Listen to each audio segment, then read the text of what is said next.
namin, nabutas ang Spider-Verse o ang universe ng mga Spider-Man.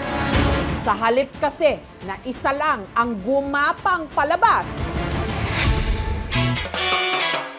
dumagsa sa isang mall sa Naga City ang hindi lang isa, hindi lang dalawa, kundi 30 Spider-Man. Pero teka, hindi mga kontrabida ang kanilang hinabol ha? Ang kanilang sinalakay, dance floor. Ako pinili mo, matutupad pangarap mo, sinta. Sinta. Pag ako pinili mo, lalabas aking ganda. Ganda. May nagpabida sa indak, may humataw sa giling, at ang isang ito mula web slinging, biglang nag-split. Mapapaulala.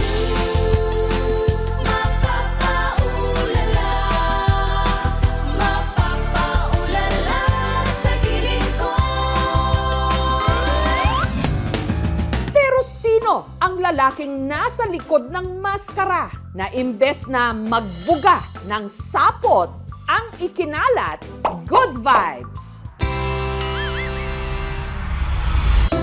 Siya, si Adrian, na mascot talaga sa mga party. Diyan din po ako nakakilala sa Spider-Man. Iba kasi yung usual na ginagawa ko po sa Spider-Man. May pagka-girly-girly, parang ang kulit.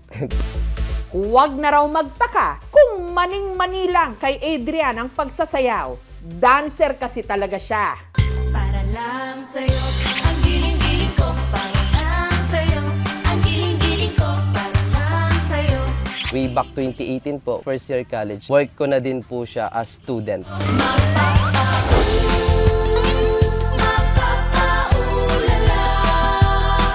Mapapaulala sa giling ko. Katulad ng ibang superhero, si Adrian nasasaktan din daw. Gaya na lang taong 2024 nang siya'y naaksidente sa kanyang dance exhibition. Naputol po yung kaliwang braso ko po. As in, fractured po siya. Akala ko nga po noon, di na ako makakapag-dance.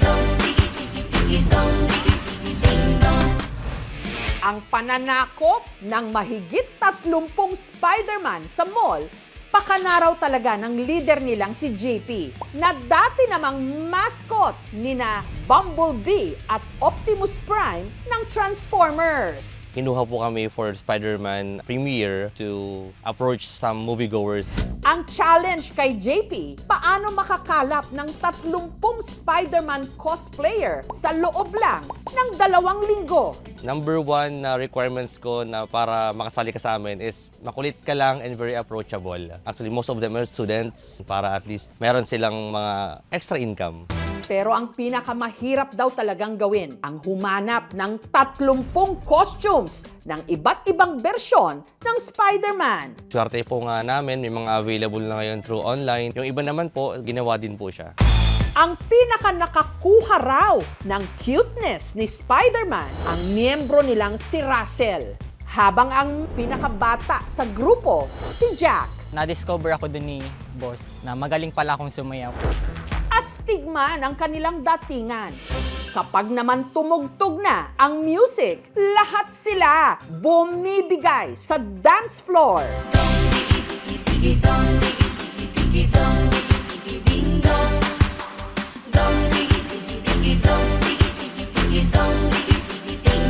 Some of the kids talagang tumakbo papunta sa amin, nakipag-picture, natuwa. Sobrang naman nakakawala ng pagod.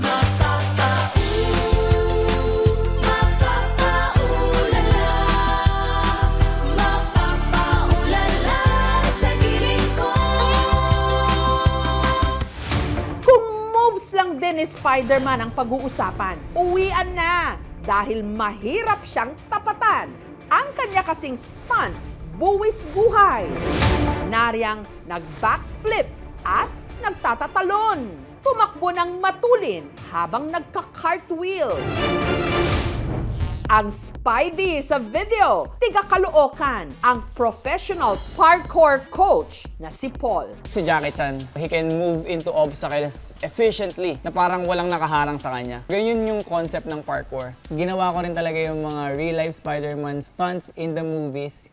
Ipinakita muna ni Paul sa aming team ang kanyang parkour training. Yung stretching kasi ginagawa to para may iwas injury. This allows your muscles to move freely. Maya-maya pa, si Paul parang nag-transform ang galawan sa isang real action hero. Nag-side flip, diving front flip, scoop full twist, at ibinida rin ang kanyang tumbling series.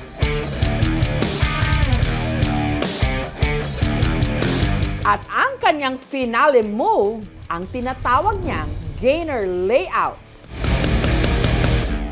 Bata pa lang daw si Paul, hilig na niyang gayahin si Spider-Man. Nabigla ako sa sarili ko kasi nakita ko lang sa movie, ginaya ko sa bahay, and then nagawa ko. Na-involved na ako ngayon sa isang community, which is yung Parkour Philippines. Doon kami ginagamit before as stunt doubles. Uy, pwede palang maging work din to.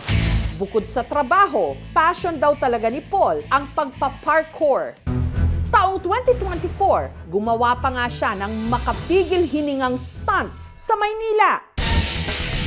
Buwis buhay siyang naglambitin patiwarik sa tulay, umakyat sa mga pader at poste ng ilaw, tumalon galing sa bubong ng sasakyan, at walang takot na tumakbo at naglambitin sa gilid ng Binondo Bridge. Paalala lang, huwag na huwag siyang gagayahin. Mga profesional lang ang gumagawa nito. Sabi nga ni Spider-Man, with great power comes great responsibility. I have to be very careful, maka-inspire siya ng mga kids. Safe practice of the sport kasi it can be dangerous for others na sumubok na to na hindi nila alam yung gagawin nila. Ang inspirasyon din kasi ni Paul, ang kanyang real-life MJ, si Karen. Pag ako minahal, uulan ng bulaklak.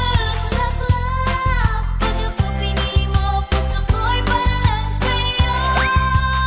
Siya yung real life Spider-Man pa talaga. Sinasabi ko lang sa kanya palagi na lagi siyang mag-iingat. Pag mataas yung risk, huwag niyang gagawin kasi delikado eh.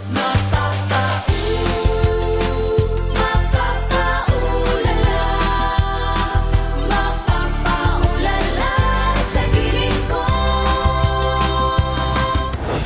Ang doktor namang ito, bumuo siya ng sarili niyang Spider-Verse. Nagustuhan ko talaga si Spider-Man nung 80s. Hindi lang siya ordinary na superhero na villains at saka adventure. Ang Spider-Man collection na naipon niya sa loob ng 35 taon, narito sa kanyang kwarto. At para hindi ito masira, inilagay niya ang kanyang mga Spider-Man collectible sa estante. Ito yung mga comics niya, meron rin mga books sa taas. Itong lahat ay collection ko ng mga Spider-Man comics na gawa dito sa Philippines. Very unique dito sa collection ko, itong dalawang Spider-Man comics na Tagalized versions.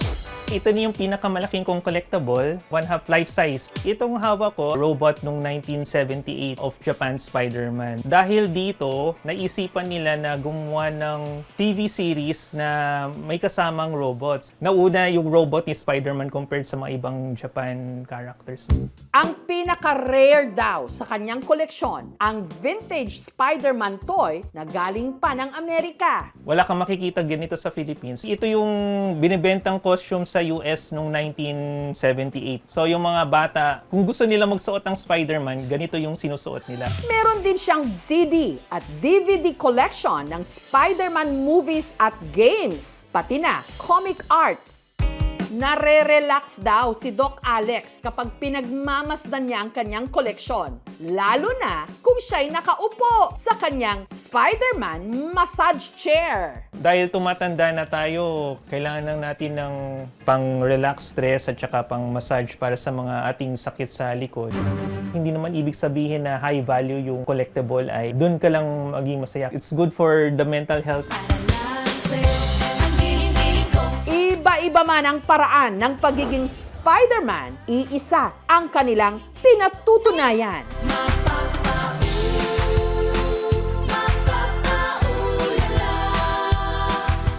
pagiging bayani, hindi nasusukat sa taas ng talon, dami ng koleksyon o ganda ng costume, kundi sa saya at inspirasyong naiiwan kapag wala na ang kanilang maskara.